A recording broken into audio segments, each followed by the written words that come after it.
Okay, should we start to make a start? So, hello everybody, welcome to our sort of Landlords Update webinar.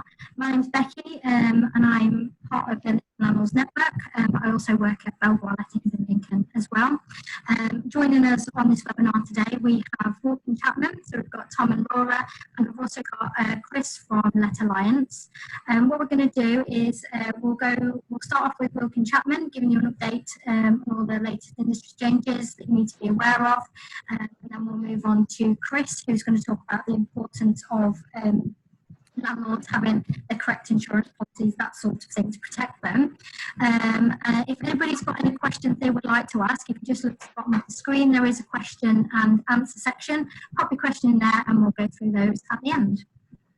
So, Tom, if you want to get us started. Thank you. I'm just going to get my screen shared for everybody. Hopefully everyone can see that.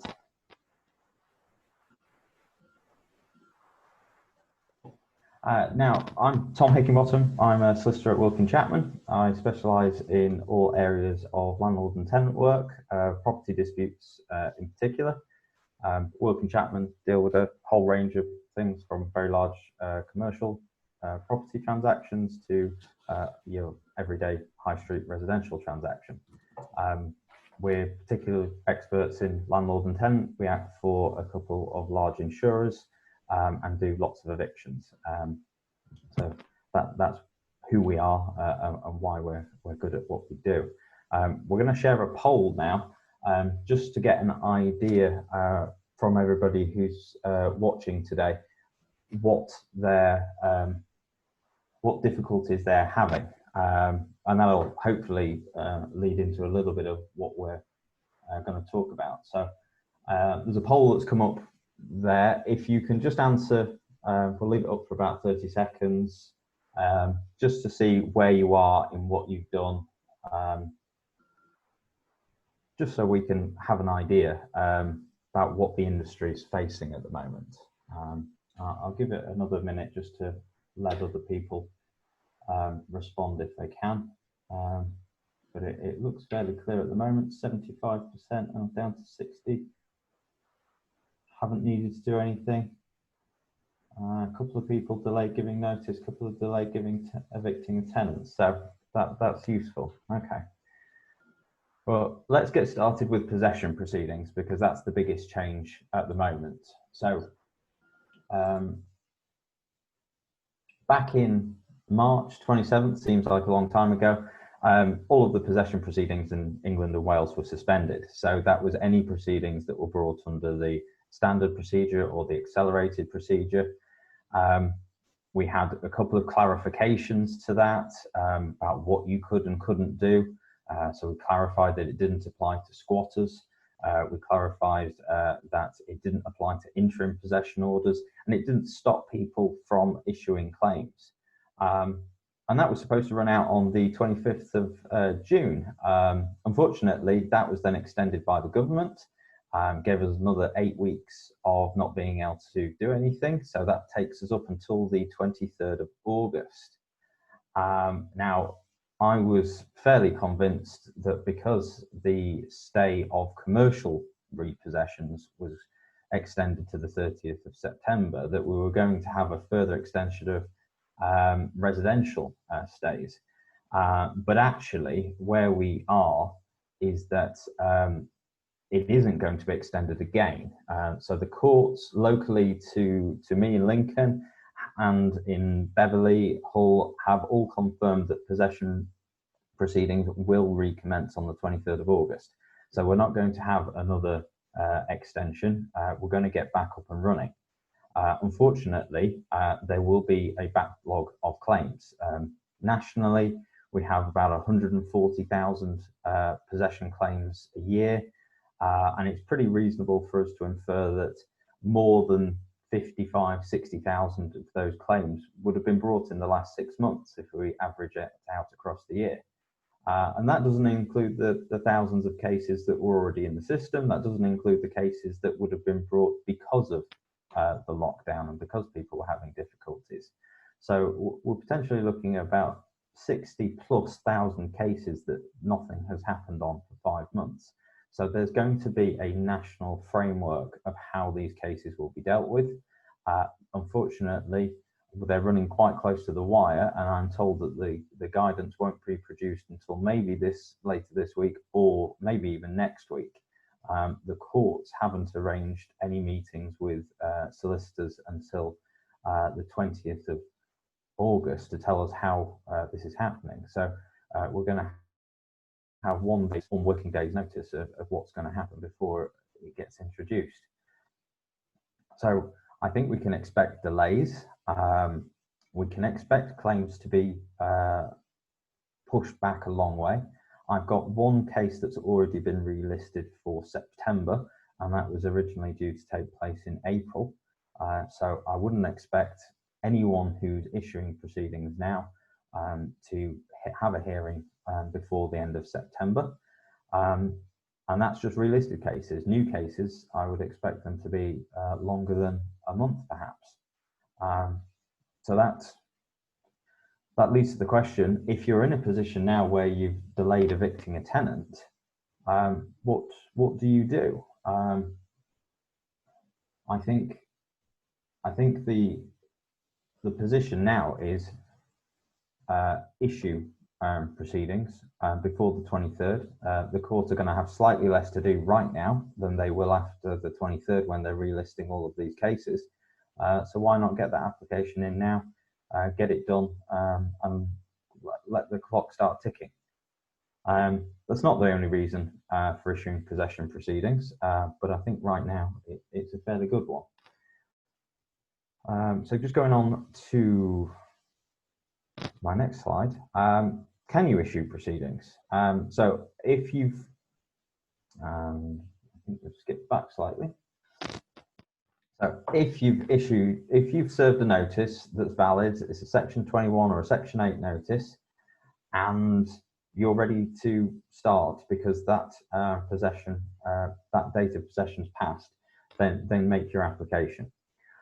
And when I say valid, I mean you complied with what you needed to do to be able to serve a Section 21 notice. So you've protected the deposit, you must have served the EPC, you've done the gas safe certificates, you've served the correct how to rent guide, all of those things. The other one that people ask me about is retaliation evictions. Have you been served with an improvement notice? If you've done everything you're supposed to have done and you haven't been served with anything else, then your Section 21 notice should be valid, and then you can issue proceedings. And it's worth getting that right. It may seem basic, but it's worth getting that right.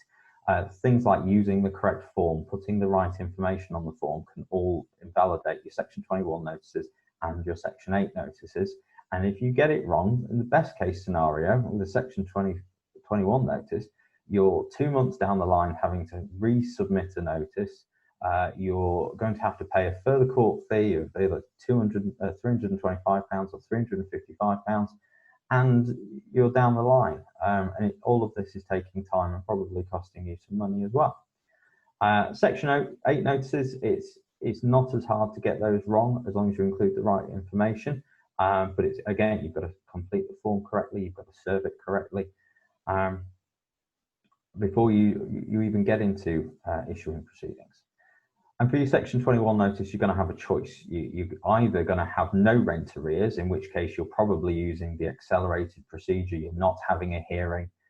It's all dealt with on the paperwork, unless you've got a defendant who is really adamant that they want a hearing. And it's a quicker process.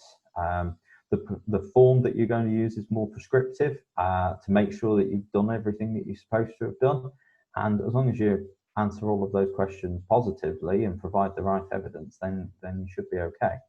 If you're seeking rent arrears, or you're using the Section 8 notice, or you can't satisfy one of those conditions at the time but can do latterly, then you're going to use the standard procedure. And that procedure is going to take you more time, but that's what's available to you. It's the choice of those two. All want to talk about shelf life because it's not normally something that comes up, but if you've served a Section 21 notice or a Section 8 notice, normally you wouldn't think about when that notice will expire, because you would just issue proceedings straight away if your tenant hasn't left. But Section 21 notice only has a shelf life of 6 months for notices that are served in England. So you have to act promptly. A notice that was served in February can be running out of time by now, effectively. So you have to get on and issue proceedings. There were amendments to the rules on time limits running, but I don't think it applies to that because that rule is imposed by statute, not by anything else. So time limits are very important, and the court will strike you out if you've not served your notice and issued proceedings in the right time limit. The question is then, why take the risk? If you've got a notice that could run out, then just issue proceedings. If your tenant hasn't moved out after all of this time, then get on and issue proceedings now. I think that's the best advice I can give. And then when you're getting your possession order, the other thing to think about is asking for it to be transferred up. Normally you would get a possession order. If the tenant didn't move out, you would get your county court, your local bailiff to go in and remove them. I think those bailiffs will be pretty busy. If they've got 60,000 cases nationally, then they're going to struggle to keep up. I know in London before this started, you were looking at 12 weeks to get a county court bailiff to evict anybody. Lincoln, you were looking at 3. I imagine London's going to get worse and Lincoln's going to look more like London. So you can transfer the proceedings to the High Court at the hearing under Section 42 of the County Courts Act, transfer it up, and then you can instruct a High Court enforcement officer. It's going to be more expensive. If you do the application at the hearing, it will make it quicker and slightly less expensive, but what is better, spending a few £100s on a High Court enforcement officer or waiting another 2 or 3 or 4 or longer to get a High Court, to get a county court bailiff in. So it's worth doing and probably worth spending the extra money because of what you'll save. There's going to be some new rules that are coming out about using High Court enforcement officers and county court bailiffs, requiring an additional 14 days notice to be given. So make the decision early and act promptly if you get your possession order. I want to talk about rent arrears, and hopefully we've got another question about rent arrears and how bad people have had that experience while COVID's been happening. I just want to understand from the, I think we've got question 1 again. We should have question 2 in a moment. I just want to understand from the perspective of landlords and agents whether they've had people delaying paying rent arrears. I know in the commercial sector, some very big high street retailers just wrote to all of their landlords and said, we're not paying rent, we'll see you in September, and really took it to their advantage. I'm just curious whether the same is the case with the residential section.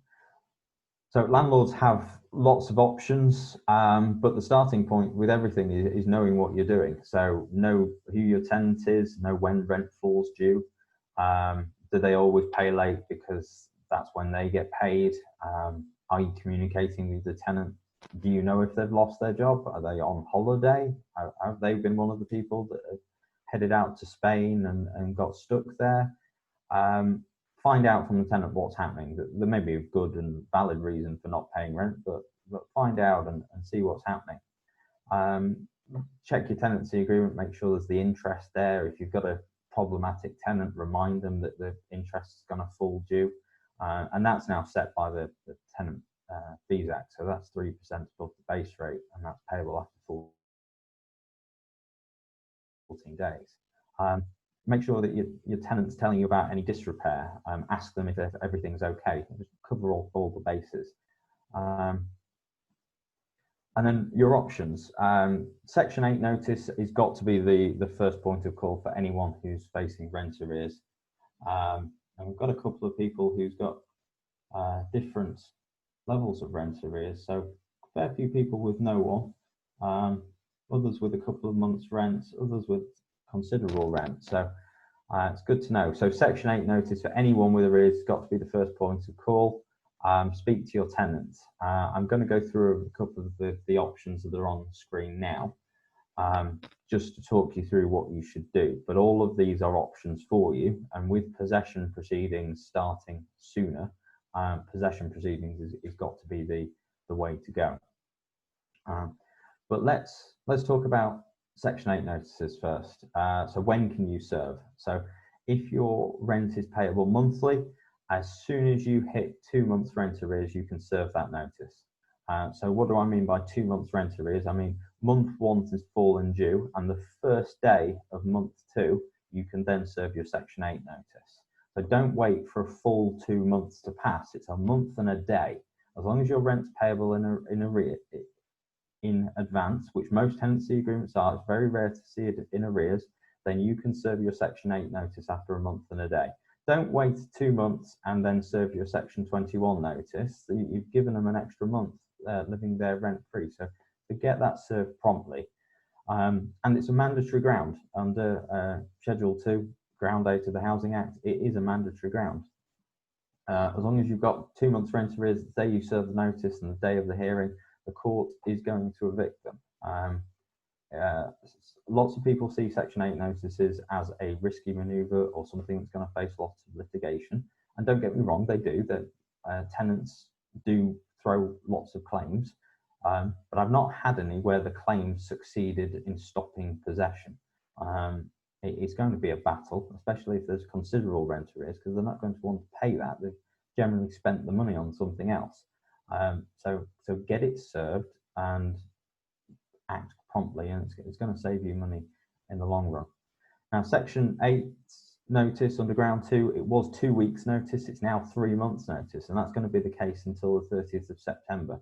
That could be extended, it could go beyond the 30th of September. So serve the notice now, and then if after the 30th of September, as the law stands now, you would then be able to serve a further Section 8 notice and give them 2 weeks notice. And if the law doesn't change and you have to rely on your first notice, well, then a month has already passed and you're 2 months close, you're a month closer, and you've only got to wait 2 months to do anything. So now the time to get things moving. Serve your notices.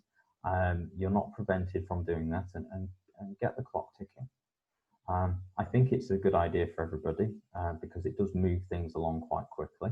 And you can decide later whether you start possession proceedings or not. So you don't have to make that decision now. It's just a preliminary step. You're not committing to anything. You're just giving them notice. So get on and do it sooner rather than later.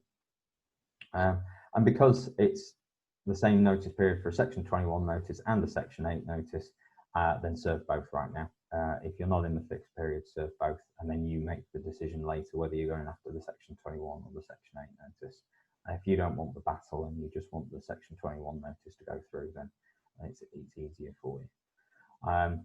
We at Wilkin Chapman, when we serve the Section 8 notices, we generally don't just rely on one ground. There's generally more than one ground. If you're drafting it yourself, make sure you check the Housing Act and go through those grounds and make sure you include all of them that apply. It is quite prescriptive, the form. Make sure you fill in all the boxes. There's a couple of boxes on the government standard Section 21 and Section 8 notice that don't show up properly, so make sure you answer all the correct questions. And just get on and do it. That's the best advice I can give everybody who's facing rent arrears at the moment. The other thing that I've seen increasingly is negotiations between landlords and tenants. Even before people have got the ability to serve a Section 8 notice, they're speaking to their tenants. And I've seen a lot of tenants give up tenancies and move out, forfeited the deposit and just left. And then the landlords have been able to take back the property, re-let them and carry on bringing in an income. But you've got to do that from a position of strength. You need to know about your tenant. What are your tenants' circumstances? Are they working? Is there a guarantor? Make sure if you're agreeing something different with the tenant, make sure you're including the guarantor in that conversation, that they can't be an afterthought. And think about your insurance policies. It may invalidate your insurance policies to waive rent and things like that. So make sure you check with those. If you can, get the agreements in writing, get them signed, or at least document them by emails and get the tenant to respond agreeing this. Make it clear that you need their agreement before you're changing anything. And think about what happens if they breach that agreement. So are you reverting back to your original agreement if it's breached, or are you agreeing something else? So make that clear. Surrenders, again, it's something that's come up quite frequently in the last 5 months. Lots of calls from tenants especially who have entered into a tenancy agreement that they can't afford. Particularly the case with students. As soon as you start talking to tenants about the arrears, they want to start ending the tenancy early. So you can discuss them, but they're not binding until they're agreed. You should get it in writing. They can't be unilateral. So if a tenant just ups and leaves and says I've surrendered the tenancy, well, I'm sorry, but that's not the case. The landlords still owe the money, and you can pursue them for either the full notice period or until the end of the fixed term. And in some I've seen recently, that was 4 months rent plus the deposit because they left the place in a real state. So it's a considerable amount of money. And you're not going to be able to duplicate that. So if you relet the property within the fixed period, you're not going to be able to get the rent once from the previous tenant and again from the new tenant. But at least you know you can go after the balance, so you're not suffering a loss. And make surrenders conditional upon arrears being brought up to date, waiving any claims, waiving any costs and things like that. You don't want to have a tenancy surrendered only for the tenant to come back after you a few years later for something else. And money claims, it's still an option for people if they want. It is an alternative to possession claims. You won't be able to rely on the same arrears twice, but if say you're in a fixed period and you didn't want to serve a Section 8 notice, then pursue the tenant for the money now and then pursue the Section 21 notice at the end of the term. We do a residential landlord debt recovery scheme. We're going to circulate details of that to everybody who's watching today after. And just to give a basic overview of the procedure, it's a letter before action. It's one letter setting out the arrears, setting out the interest and the cost, when that must be paid by. And if they don't pay, then it's a case of issuing proceedings. It's as simple as that. You pay the court fee, the claim is issued, and then the tenant has 14 days to acknowledge, 28 days to defend, and if they don't do either of those things, then you apply for immediate judgment. That judgment is generally enforceable immediately and in full. So you can then go after the tenant. It's going to be an incentive for them to pay. You can include guarantors in the proceedings and then choose who you enforce the order against. And it does incentivize people to pay. It's the same with commercial tenants as well as residential tenants. So it's well worth considering if you don't want to evict, particularly if you've got a student letting or parents that are guarantors or someone with means, they're more likely to pay. Depending on the level of arrears, you're then either going to be able to enforce with the county court bailiff or high court enforcement officer, get attachment of earnings orders. They're particularly useful, which again links back to know your tenant, know if they're in employment or not. The scheme we offer is very low cost. You're going to recover some, but not all of your costs. It's just the way it is with small claims, but it covers everything up to £10,000, so it is well worth doing.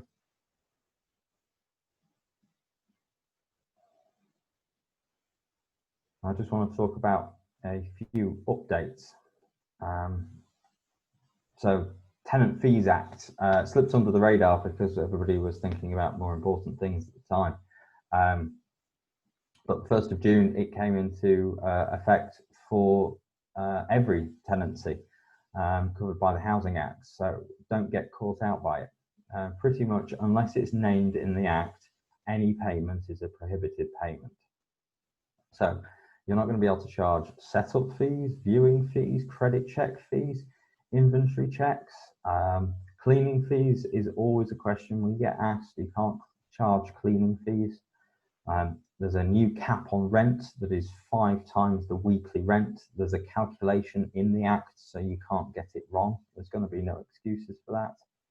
It's slightly higher if your rent per annum is more than £50,000. The other thing I've been asked about is, can I charge a higher fee in month 1 to make up for the fees that I was missing? No, you can't do that. They've thought about that so that your fees for the first 12 months got to be the same. Interest is now capped. You're going to have a maximum interest of 3% above the base rate once it's owing for more than 14 days. You're not allowed to charge that interest if it's not in your original agreement.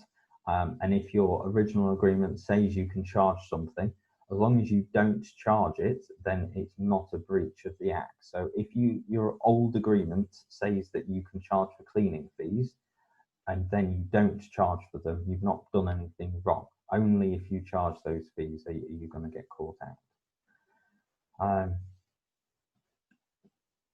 So terms such as a cleaning fee that are included aren't a breach of the Act unless they're charged. They're also not binding, and they won't bring an end to the tenancy agreement. So you're stuck with the agreement that you have, but you can't charge those fees. And the penalties are going to be severe. £5,000 for each individual offence. It can rise as much as £30,000. And bear in mind that Lincoln has some of the highest penalties for fees in the area. And Section 21 notices, you can't serve it if you've charged a prohibited payment, so make sure you're doing that. Cleaning fees is the one that crops up quite a lot. If you want to charge a cleaning fee at the end of the tenancy because a tenant's breached the term of the lease, the tenancy, and hasn't done some sort of work, then you can't charge that as a cleaning fee. That's then damages. So it can be deducted from the deposit as damages. It's the cost of putting that breach right, but in itself you're not charging a cleaning fee. So make sure you distinguish between the two.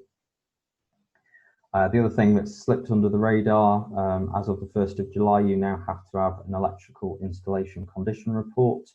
That applies to all tenancies starting on or after the 1st of July, not existing tenancies. So anything that started before the 1st of July this year isn't going to be covered until the 1st of April 2021.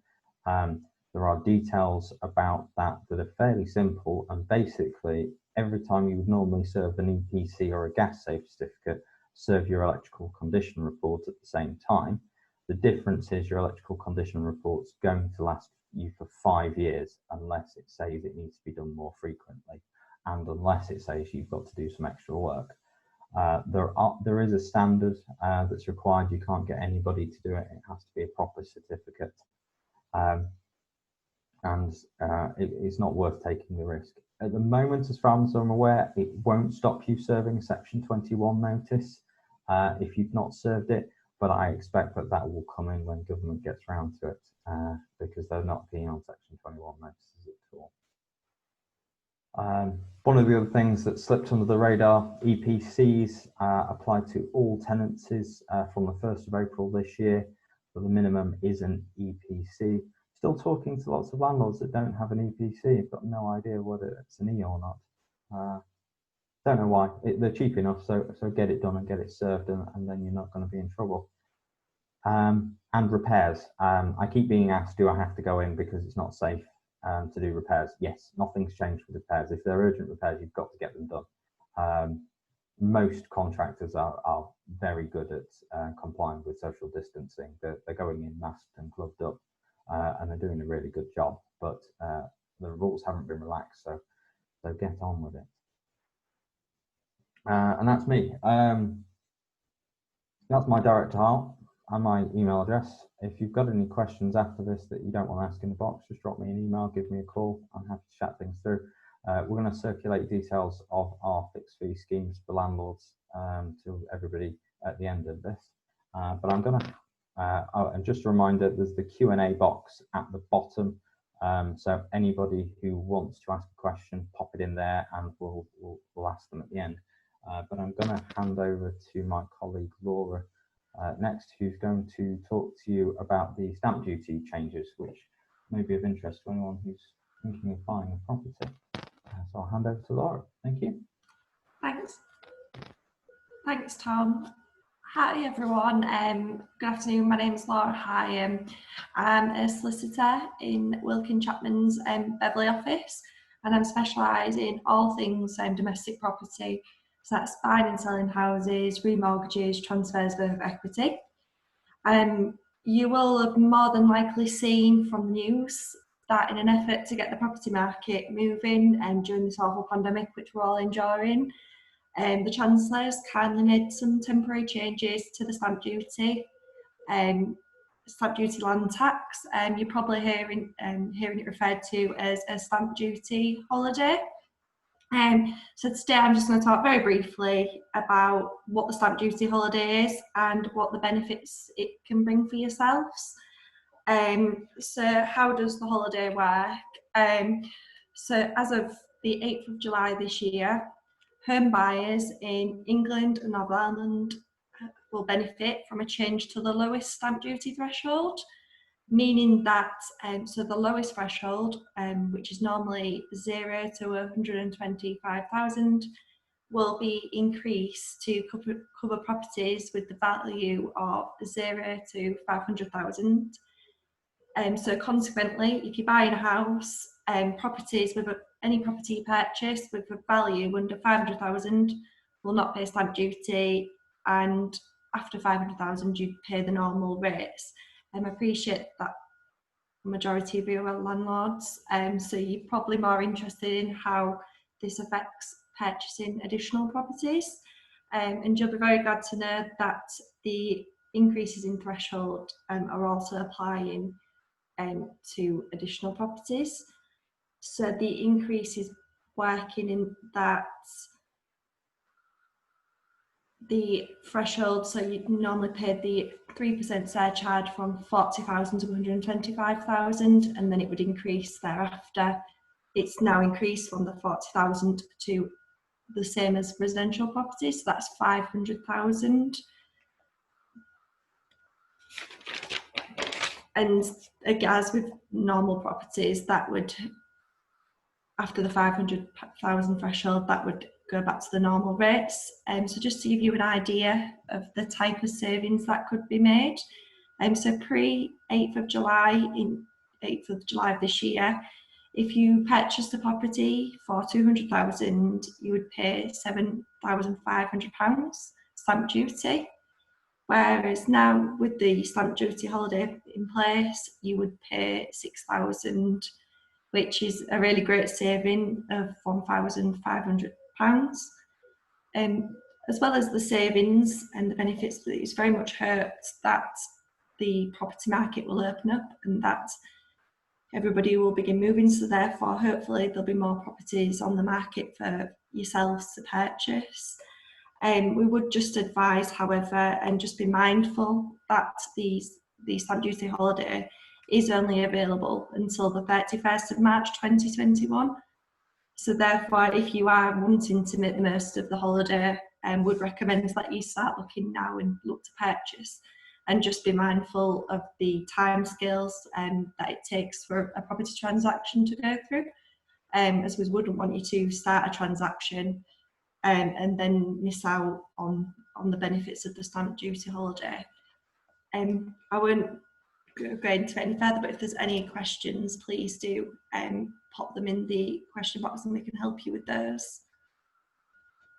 And we'll see on the screen, it has just come up with knowing about the stamp duty holiday. Would anybody be interested in now purchasing it? Would it entice anybody to now purchase a property?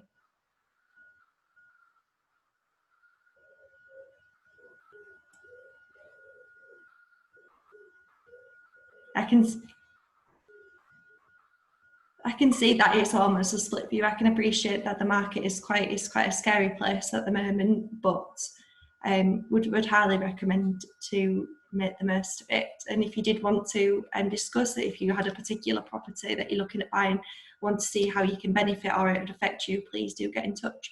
I'll make sure that my details are circulated afterwards. I'll hand you over now to Becky.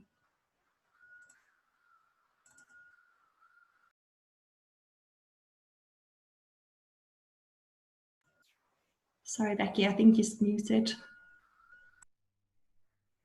Can you hear me now? So thank you for that, Laura. And if we swiftly move on to Chris from Let Alliance, please. Hello everybody, my name's Chris Muddiman. I work for an insurance company called Let Alliance, based in the Northwest, and my day job essentially is talking to you guys as landlords, talking about the importance of landlord insurance and making sure you've got the correct cover for yourself. So I'm now going to attempt to share my screen, so forgive me if this doesn't work, but I'll certainly do my best. There we go, I think that is what we need here. Can everybody see that? Okay, not that you can answer that, but there you go.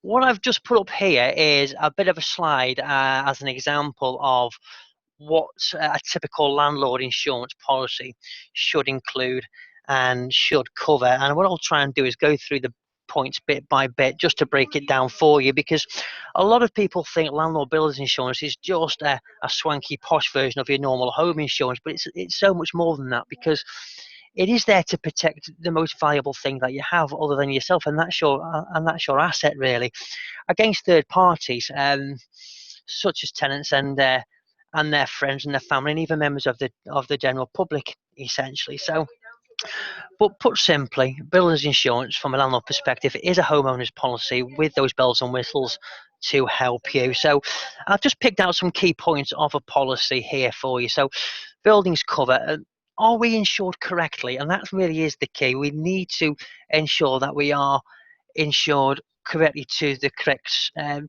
sum insured, because that has a huge impact on any potential claim going forward. So this particular policy, as an example, offers you a blanket cover of up to £500,000, which means to you that as long as the cost to rebuild of that particular property fits between £0 and £500,000, then you would be fully insured, essentially.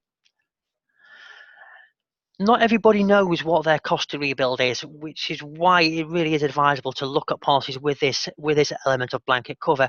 An example of the detrimental effect could be thus: if we've guessed a cost to rebuild of say £100,000, and the very worst happened to the property, and the place was burnt to the ground, and it transpired that actually you should have insured for up to £200,000, then in effect you've underinsured by 50%. Now, what that means to you is that your payout will be 50% less than what you were expecting. So in effect, your insurer will only pay you £50,000, which means you're £150,000 short. So it really is key that if you're not confident as to what the cost to rebuild should be, take a policy that does offer this blanket cover for you, just to make absolutely sure that you are insured correctly. These policies are typically bedroom rated from a premium perspective, so the more bedrooms you have, the bigger the property is, the more you'll tend to pay for your premium. So just to reassure you, you wouldn't be insuring at the exact figure at 500,000. It really is a coverall.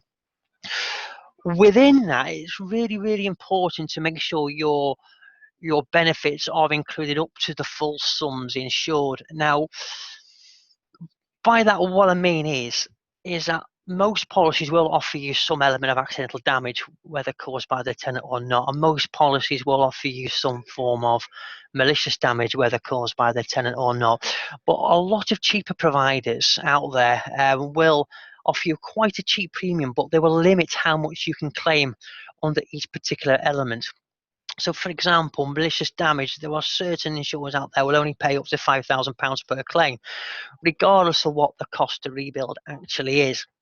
And yeah, I'm yet to find a tenant who is that way inclined to start causing that type of damage, to suddenly hit a figure of £5,000 and say, I'll stop there in honour of my landlady's insurance policy. So those types of claims tend to run into the tens of thousands of pounds. So make sure you are picking a policy that doesn't offer any kind of internal accounts, but does offer up to the full sums insured, whatever that may be, from a buildings or a contents perspective. Excesses will vary your premium. Typically, the coverage itself remains the same, but you'll be paying, depending on what you choose, a certain amount towards a claim, whether it be the first £250 or in this example, zero excess. A key one for me really is to understand with your insurance provider what happens when the property becomes unoccupied. Tenancies end, as we know, and they don't tend to end at the start or the end of an insurance policy. So it's important to understand what your insurance company's stance is. Most policies now will give you at least 30 to 40 days. Flex, if you like, whereby they don't restrict your cover and they don't increase any premium throughout. Others, like this one here, will give you up to 3 months, which gives you that an even greater level of flexibility. If after the 30, 45 days the property isn't unoccupied, is still unoccupied, it is likely that your cover will be restricted to your basic fleet perils, and by that I mean fire, lightning, aircraft, explosion. So really your very, very basic perils. So things like flood, escape of water, for argument's sake, malicious damage, accidental damage, wouldn't be covered whilst the property is unoccupied until it is occupied again. So again, always choose a policy that gives you the greatest flexibility if you can, because you never know what's around the corner. COVID-19 is a prime example of that. Other thing to look at is what will your insured do should something occur in the house that means that the property can't be occupied, because as you know, you're under a duty of care to provide suitable accommodation for your tenants during the terms of the tenancy agreement. And should something occur to the property that is not the fault of the tenant, then put simply, you need to reaccommodate them. And a good insurance policy will offer you a good level of alternative accommodation. With this one, obviously up to £100,000, but also something that's quite key, which is sometimes hidden in the policy wordings, is make sure there's no indemnity period, i.e. no time limit to that. No good having up to £50,000 or £100,000 worth of alternative accommodation cover if that stops after 6 to 12 months. I mean, certain claims like escape of water can take on average 8 to 9 months to repair, depending on the extent of the damage. So again, no point having that alternative accommodation costing within there if that's going to be cut short before the need of it is finished. So make absolutely sure that you've got that in place for you. Landlords, you guys, you come in all different shapes and sizes, don't you? You have different types of properties. Make sure that the insurance policy that you have is right for you. If it's a HMO, make sure that your insurance policy allows for that fact. If you are overseas, make sure that your insurance company allows for that. If you're lucky enough to have a freehold of a block of flats, make sure your insurance cover is, again, specific for that. And again, if you're using your property as a holiday let, for argument's sake, make sure your insurance company also accommodates that for yourself. Price, again, just to reiterate, shouldn't be your overriding factor. You should always pick a policy that represents your risk, and price really shouldn't come into it. Clearly, if you've got something like for like and one cheaper than the other, that's absolutely fair game. But if something is £100 and something else is £250, there's usually a reason for that. So do your homework. Make sure you're comfortable with what you're buying and what that's actually going to do for you. Otherwise, you may find that actually you may well have suffered a false economy, so to speak. This is me here. This is my email address and my direct dial. If you need me at all, please do give me a shout. Any questions at all, again, please do let me know. Okay, and I think that's me. If there's any questions, please whack them in the box or drop me a quick line. Chris, that's great. We do have one question from Wendy, and she said, I have a tenant who has just vacated and they have torn the vinyl flooring in the utility room, replaced it, and left a damaged freezer drawer. Can I claim the full cost of these back from the tenant as they are classed as damage rather than fair wear and tear? So the answer to that, Wendy, is yes, you can. Because it's not a fee as such, like you say, it is damage. As long as you've got a good inventory that details the condition of the property when the tenant moved in, so you can use that as a comparable of the condition of the property when they moved out. That's an issue with a deposit, not a fee. With that one, so yeah, you can do that. And I think that was the only question. What we'll do is we'll